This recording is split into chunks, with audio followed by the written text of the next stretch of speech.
사랑하는 성도 여러분, 혹시 그 스포츠 선수, 프로야구 선수 중에 짐 에보트라는 선수 이름을 들어보셨나요? 짐 에보트.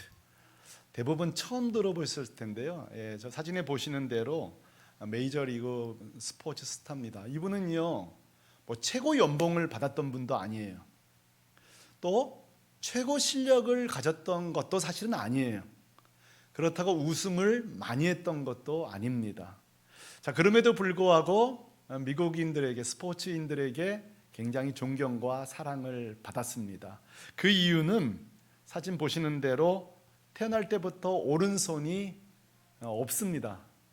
마디 자체가 손가락이 없는 상태로 태어났고, 장애인 선수로 뛰는 정도가 아니라 당당하게 메이저리그, 우리 웬만한 정상급 선수들도 뛸 수 없는, 우리 한국에서도 뭐 도전하지만 성공할 수 없었던 메이저리그에서 노히트 노런도 했고요. 나름대로 성실한 선수로 활동하다가 은퇴했습니다. 우리는 이런 질문을 던질 수 있어요. 소문이 없잖아요.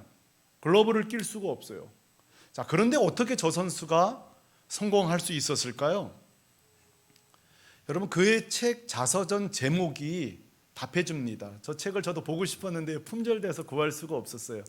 책 제목이 이래요. 나는 내 팔을 보지 않았다, 내 꿈을 보았다. 뭐라고요? 내 팔을 보지 않았다, 내 꿈을 보았다. 자, 실제로 야구장에 들어갈 때마다 자신의 꿈을 보면서 경기에 들어가게 되는데요.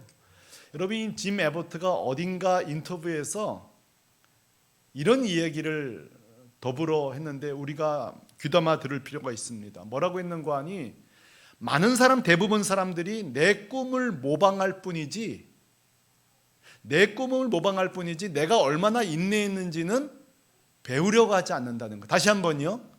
많은 사람들이 내가 손이 없는 상태로 성공했다는 내 꿈은 주목하는데 얼마나 내가 인내했는지는 배우려고 하지 않는다는 거예요. 그래서 자기가 낙심하지 않았을 이유는 두 가지였다는 거예요. 하나는 꿈이었고 하나는 인내였다. 꿈과 인내였다는 사실이에요. 자, 여러분, 이 말, 꿈과 인내였다, 이 말에 누구보다 옳소 하면서 전적으로 동의할 사람이 있다면 우리가 살펴보고 있는, 저는 요셉이라고 생각합니다. 요셉 인생도 꿈과 함께 시작됐습니다. 그리고 인내하면서 그 자리에 섰지요. 근데 엄밀히 따지면 꿈이 아니라 꿈을 통해 주신 하나님의 약속이었죠.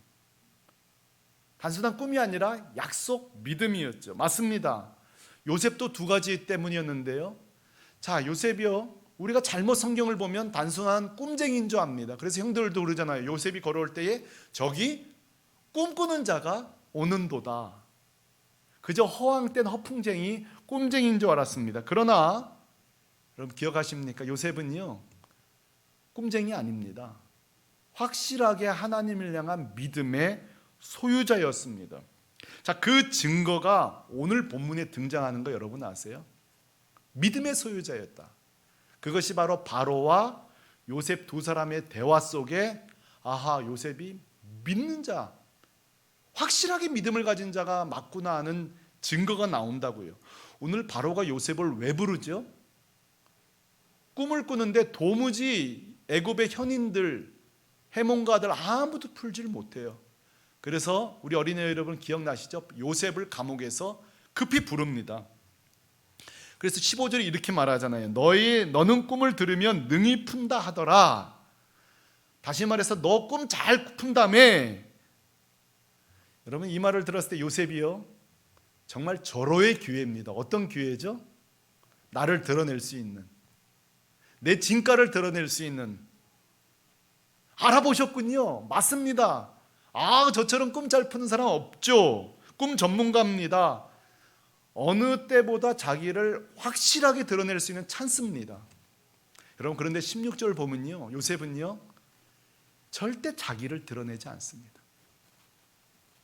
절대 자기를 어필하지 않는다고요. 그리고 이렇게 믿음의 고백을 합니다. 16절 같이 읽어볼까요? 시작. 내가 아니라 하나님께서 바로에게 편안한 대답을 하시리라. 요약하면요, 한번 따라해 보실래요? 내가 아니라 하나님이 하신다. 한 번 더요. 내가 아니라 하나님이 하신다. 너 꿈 잘 푼다며 맞습니다, 접니다, 이게 아니에요. 내가 아니라 하나님이 하신다. 자, 여러분, 이게 멋진 말이 아니라 진짜 믿음의 고백입니다. 종종 연말에 방송 시상식 할 때 보면은 연예인들 중에 수상 소감을 이 모든 영광을 하나님께 이러는 분들이 나와요. 나이가 어리건 많든 간에 하나님이 하셨다고. 저는 이 문장을 볼 때마다 누가 써줬나? 저것도 연기인가? 그런 생각을 했어요. 근데 저희 교회에 이렇게 연예인들 몇 분이 좀 오는 사람들이 있잖아요. 그분들 얘기 들어보니까 이런 표현을 해요. 목사님, 저 고백 쉬운 거 아닙니다, 이래요. 왜 그러니까는 일단 내가 크리스찬, 하나님 드러내는 순간에 제약을 받는 배역들이 주어질 때가 있다는 거예요. 제 크리스찬이구나, 그럼 이런 배역 안 하겠구나, 이런 일 안 하겠구나. 솔직히 말하면 저 고백하면 마이너스라는 거예요. 여러분, 근데 왜 하죠? 그 친구들이 왜 할까요? 이거 쇼 아니에요. 연기 아니라고요. 누가 써준 거 아니에요. 진짜 고백 아니에요. 여러분, 수많은 스포츠 선수들, 연예인들이 그 자리에 오르기까지 하나님을 경험한 거예요. 진짜 하나님은 아니면 안 된다는 걸 알았기 때문에 여러분, 그 자리에서 단 몇십 초 말할 수 있는 그 찬스에서 뭐예요? 당당하게 하나님이 하셨다. 믿음의 고백이에요. 자, 여러분, 요셉도 마찬가지예요. 그 애굽 땅에서 애굽의 신들이 얼마나 많은데요. 여기서 하나님 얘기를 한다고요? 여기서 하나님을 소개한다고요? 이 복을 발로 차는 거예요. 이 기회를 날리는 거라고요. 근데 요셉이요, 당당하게 얘기합니다. 하나님이 하신 겁니다. 하나님이 하실 것입니다. 여러분, 요셉이 어떻게 이렇게 할 수 있었을까요? 뭘로 설명할 수 있겠어요? 이건요, 살아계신 하나님을 경험했기 때문이에요. 형들의 미움 속에서도 건져주신 하나님을 경험한 거예요. 구덩이 속에서도 살려주신 하나님을 경험한 거예요. 노예 시장에 팔려가도 건져주신 하나님을 경험한 거예요.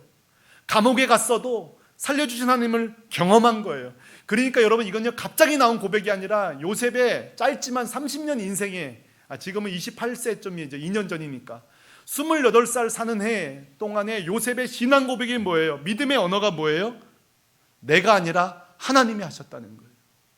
여러분, 이 고백 아무나 하는 게 아니에요. 하나님을 만난 사람, 하나님을 경험한 사람만 할 수 있는 거예요. 우리가요, 평상시에는 믿음이 있는 없는지 사실 몰라요. 운동선수가요, 실력이 있는지 없는지 몰라요. 언제 아는지 시합을 뛰어봐야 알아요. 출전해봐야 실력이 드러나는 거예요. 우리도 마찬가지예요. 이런 순간이 와야, 믿음을 드러낼 수 있는 결정적인 순간에 믿음의 언어가 있는 사람이 믿음이 있는 사람이에요. 자, 여러분, 지금 중요한 일을 앞두고 있습니까? 중요한 결정을 앞두고 있습니까? 이때 비로소 내가 아니라 하나님이 하신다, 이 고백이 없으면 여러분, 믿음의 사람 진짜 아닌 거예요. 어떻게 보면 성경책 끼고 다닌 거예요. 진짜 지금이 내가 믿는 사람인지 결정할 수 있는 순간이 지금이에요. 자, 믿음 있는 자의 특징 다시 한번요. 결정적인 순간에 믿음의 언어가 있다. 믿음의 언어가 있다. 내가 아니라 하나님이 하신다. Not I but Christ. 내가 아니라 하나님이 하신다. 여러분, 저는요, 우리 샘물결교회 성도들을 사랑해요. 여러 가지 이유가 있어요. 그 중에 하나가요, 우리 교회에 요셉과 같은 고백을 가지신 분들이 참 많아요. 신방 가보고 개인적으로 만나보면요, 어떻게 이런 어려운 생활 가운데 여기까지 오셨나? 너무 대단하세요. 제가 칭찬해드리죠. 권사님 정말 대단하시다고, 정말 고생하셨네요. 그러면 하시는 말씀이 그래요. 목사님, 내가 했나요?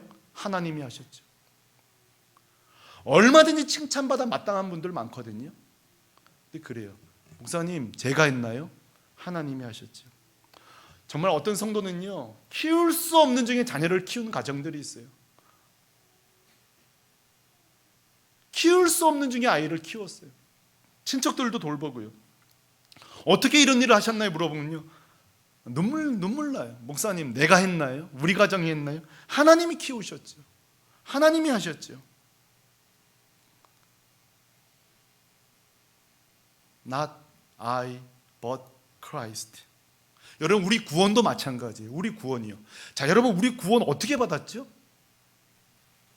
우리는 죄 가운데 태어나서 죄로 살다가 죄 가운데 저주받은 인생이에요. 근데 하나님이 구원하기로 작정하셨어요. 그리고 예수 그리스도를 보내주셨어요. 하나님이 하신 거예요. 우리 구원이요, 예수님이 하신 거예요. 예수님이 이 땅에 오셔서 우리를 위해 십자가에 죽으시고 우리 죄를 다 사하시고, 우리 구원이요, 예수님이 하셨어요. 우리의 인생도, 우리의 구원도, 우리 모든 것도요, 다 하나님이 하신 거예요.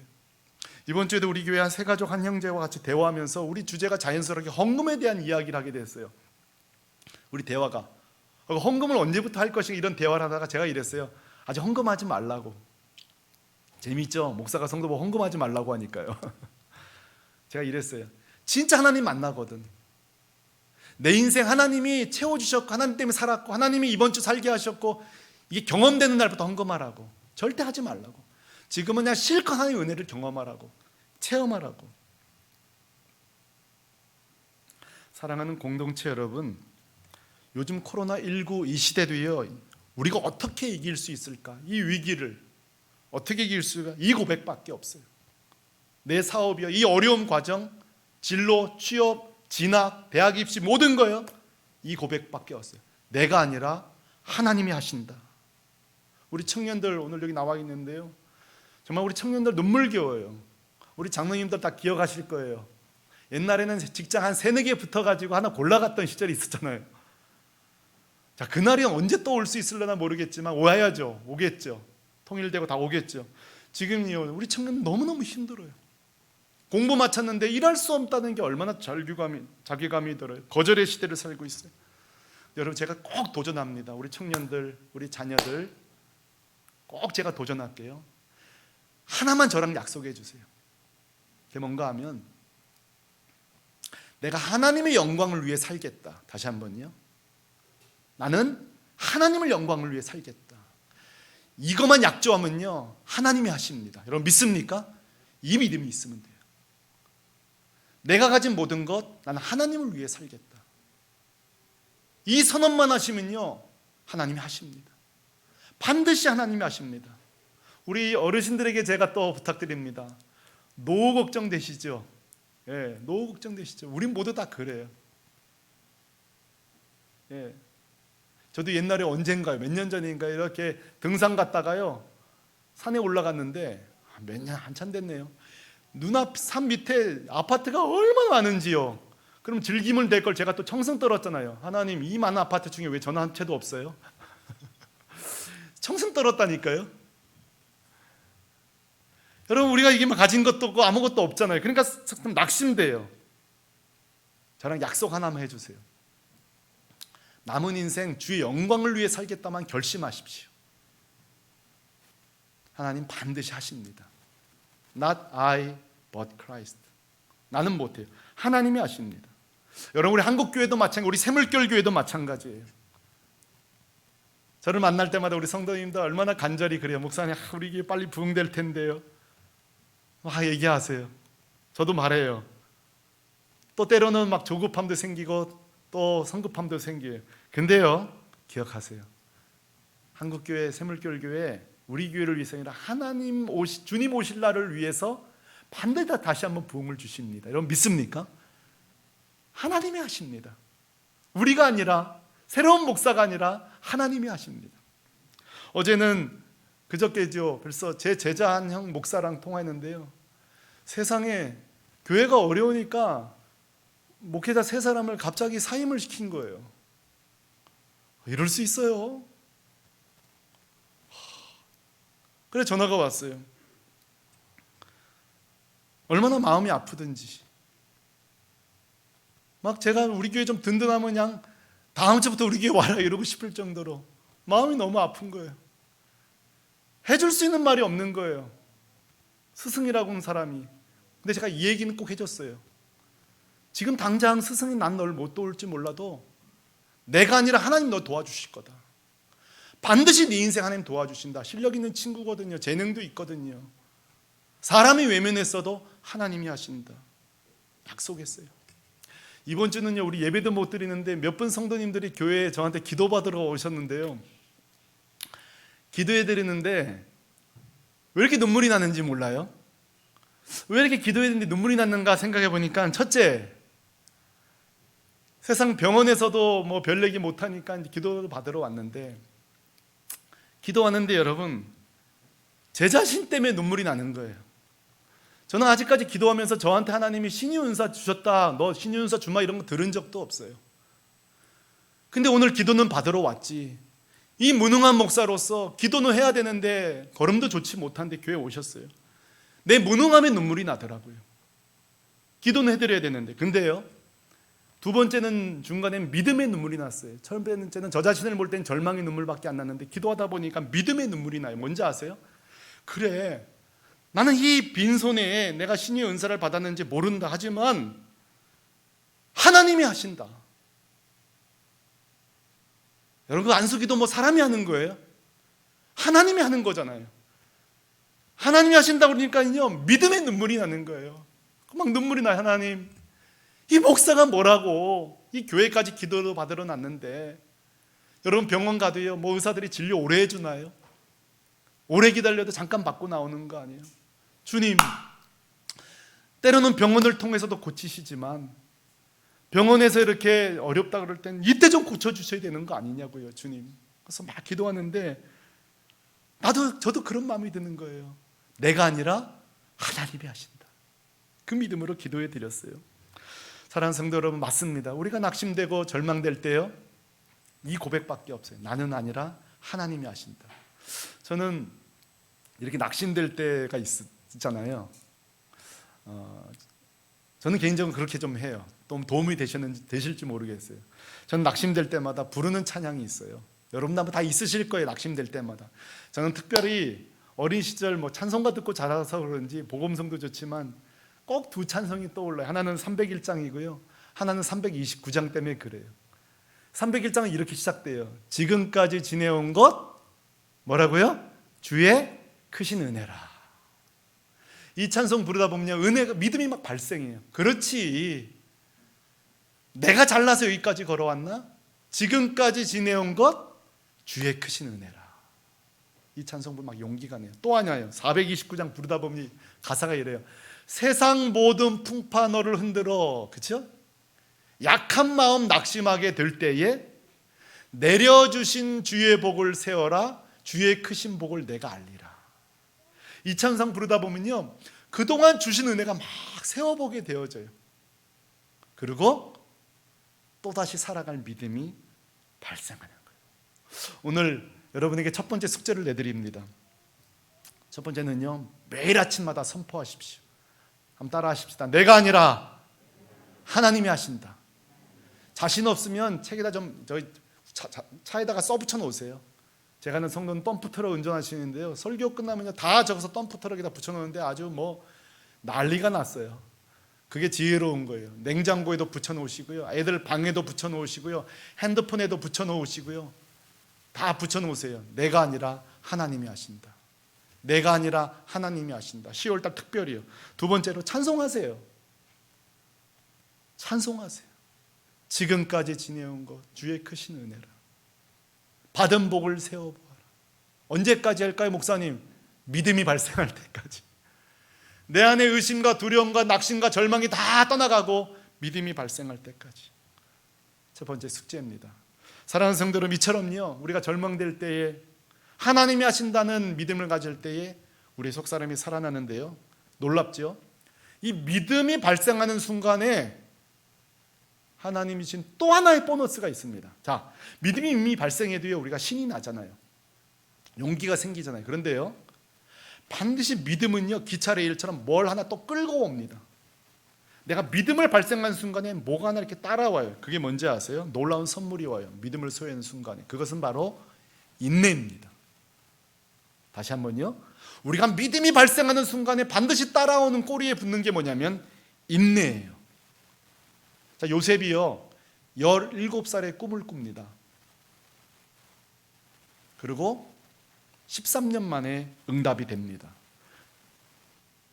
이건 뭘 말할까요? 반드시 하나님의 계획은 간격이 있다는 사실이에요. 응답과 성취 사이에는. 약속을 하신 시간과 성취하실 시간 사이에는 반드시 필요한 시간이 있다는 것입니다. 그러니까 믿음이 있어도요, 동시에 뭐가 필요하냐면 반드시 인내가 필요합니다. 믿음만 있다고 되는 게 아니에요. 반드시 기억하세요. 응답되는 성취되는 날이 먼 거리에 있기 때문에 반드시 인내가 필요합니다. 자, 성경에 보면요, 믿음만 있었지 인내가 없다가 실패한 사람들이 몇 사람 나와요. 그 중에 하나가 요나 선지자입니다. 요나는요, 하나님이 이스라엘 백성을 살리실 거라는 믿음이 있어요. 근데 하나님 일하는 방식을 보자 실망해 버렸어요. 실망해 버립니다. 그리고 나 선지자 안 해. 그리고 도망쳐 버립니다. 인내하지 못해요.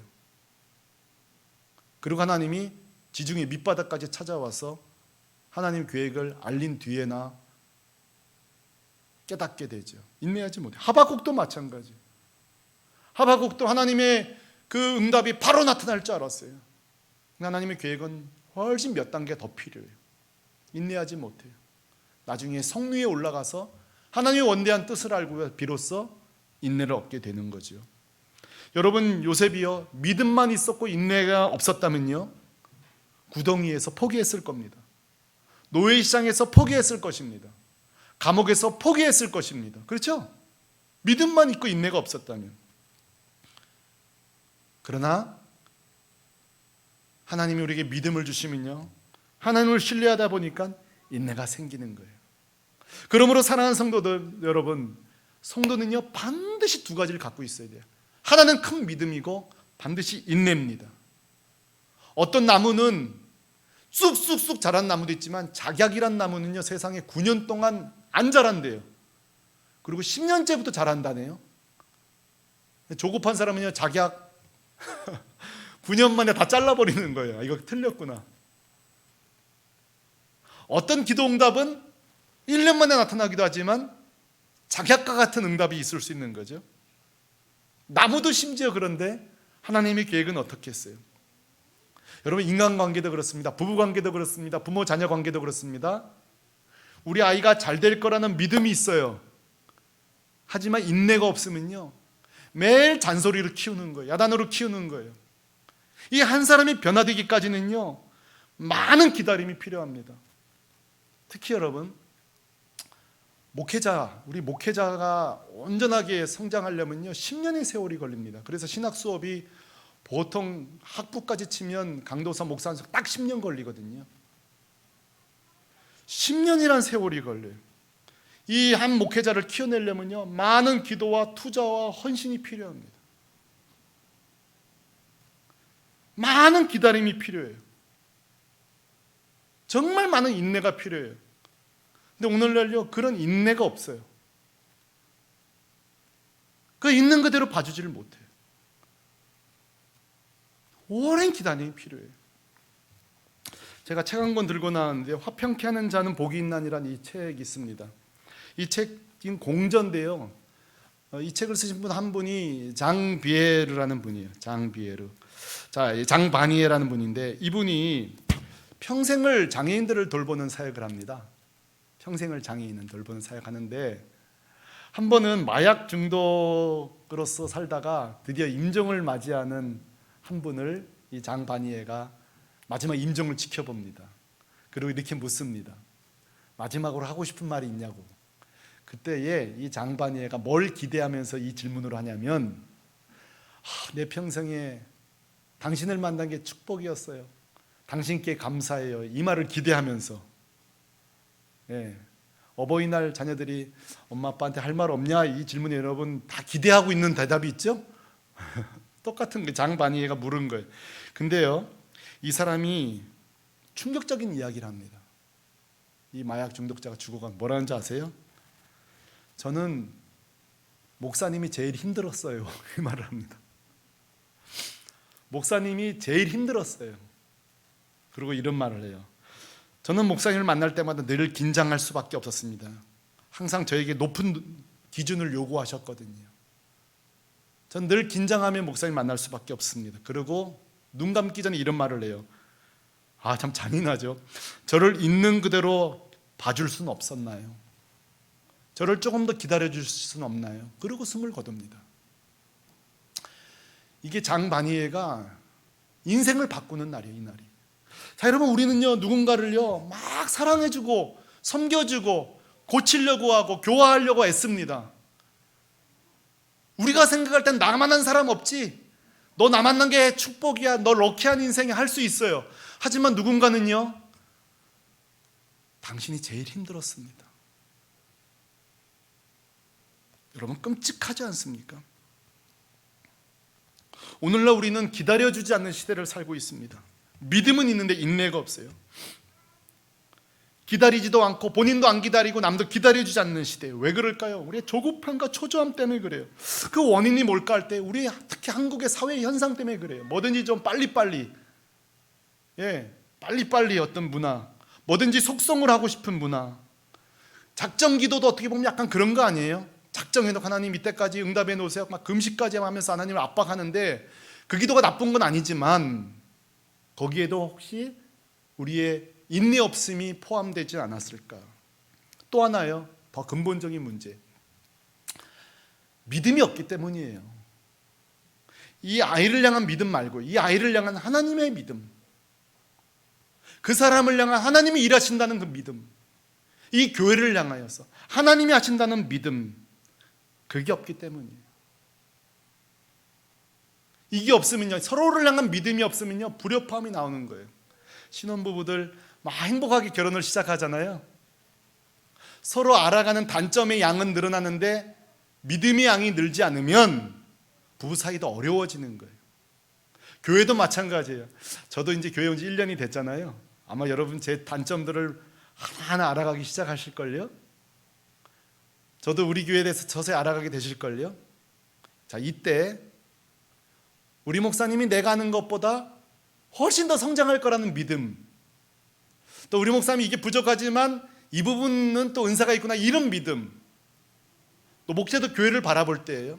우리 교회에 이런 연약함이 있지만 그래도 이런 장점이 있다는 그 믿음, 하나님이 하실 거라는 믿음이 없으면요 서로 불편해지는 거예요. 이 믿음이 중요한 거예요. 그렇다면 이런 질문을 마지막으로 던지면서 선 설교를 마무리하고 싶어요.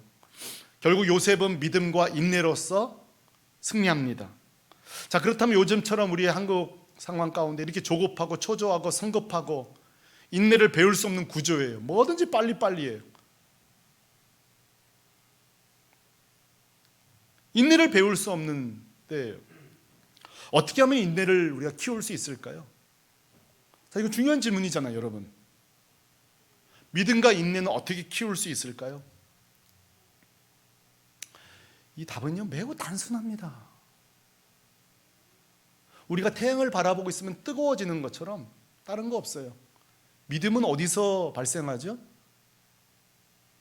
믿음의 주인이 뭐죠? 믿음의 그 출처가 어디죠? 하나님이시죠. 믿음과 인내가 느는 방법은 하나밖에 없어요.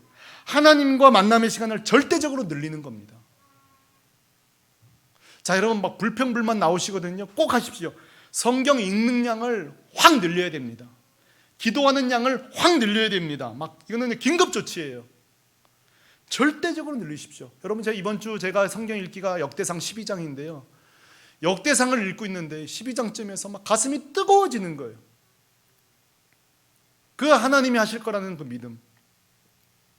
하나님이 그 12장에 다윗을 왕으로 세우신 장면이 나오는데요. 막 제 가슴 막 불이 타는 거예요. 자, 제가 가만히 있는데 불이 탔나요? 하나님 말씀을 읽을 때. 그러니까 어떤 일이 있냐면 성전으로 올라왔어요. 막 기도하게 되는. 또 기도하다 보니까 믿음이 막 발생하는 거예요. 첫째로 절대 하나님과 만남의 시간을 늘리십시오. 꼭 실천하십시오. 두 번째입니다. 반드시 믿음의 사람들과 함께 하십시오. 이 비대면 시대에 예배는 온라인으로 드리면 사실 괜찮아요. 근데 지금 어려운 게 뭐냐면 믿음의 사람들과 함께 못하는 게 사실 이게 더 문제입니다. 믿음의 사람들과 함께 할 때 계속 믿음의 용어를 쓰고 믿음의 표현을 듣고 믿음의 격려를 받아야 되는데 그게 안 되니까. 자, 여러분, 믿음의 사람들과 절대 함께 해야 됩니다. 부정적인 사람들과 함께하는 순간에요, 내 영혼은요 그냥 털털 털리는 거예요. 마지막으로요, 아까 드린 숙제입니다. 선포하면서 연습하셔야 됩니다. 내가 아니라 하나님이 하십니다. 내가 아니라 하나님이 하십니다. 나는 흔들리지 않겠다. 난 믿음으로 살겠다. 계속 선포하는 겁니다. 계속 선포하는 겁니다. 오늘 요셉처럼요. 그래야 이렇게 바로 앞에 섰을 때에 얘기할 수 있는 거예요. 세상 앞에 섰을 때 선포할 수 있는 거예요. 그냥 된 게 아니에요.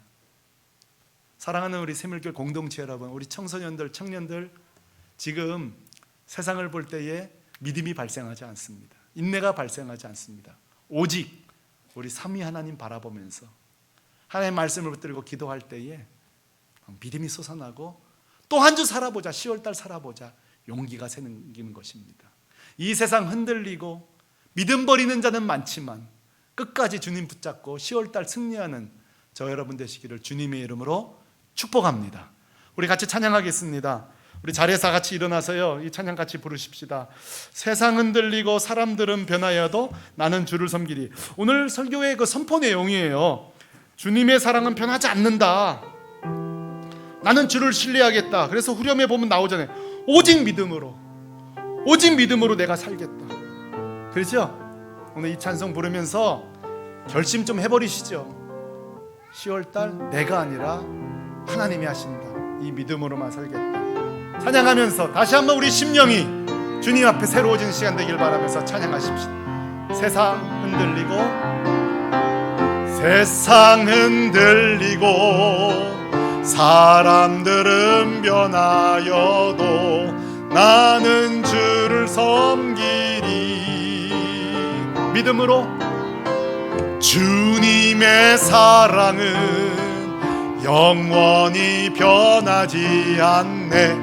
나는 주를 신뢰. 믿음 흔들리고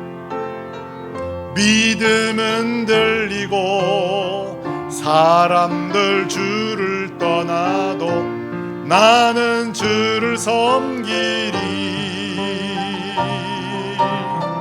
주님의 나라는 영원히 쇠하지 않네. 나는 주를. 우리 오른손 들고 믿음으로 찬양하십시다. 오직 믿음으로, 오직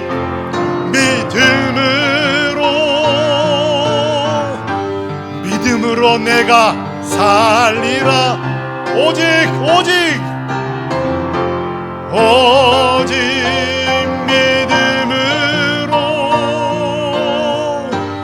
믿음으로 내가 살리라. 오직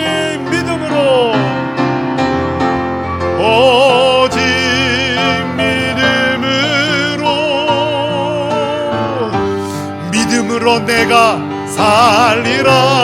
아멘. 그렇습니다. 주님, 오직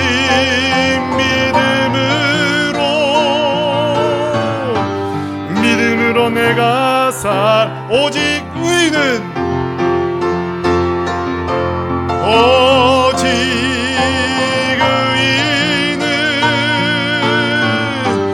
믿음으로 말미암아 살리라. 오직 의인은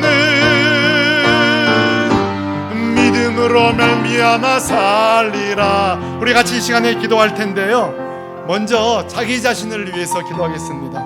야, 이 목사, 이 목회 네가 하는 거냐? 내가 하는 거 아니냐? 여러분 자신에게 한번 선포해 보세요. 이 사업 누구 거냐? 이 아이들 도대체 누구 거냐? 우리 가정 도대체 누구 힘으로 여기까지 왔냐? 그렇죠? 자, 다 눈 감으셨죠? 한번 따라 하십시오. 나는 못합니다. 내가 아니라 하나님이 하십니다. 하나님이 하십니다. 10월달 하나님 하시옵소서. 저에게 믿음을 주십시오. 인내를 주십시오. 같이 한번 자신을 위해서 기도하겠습니다. 하나님 아버지,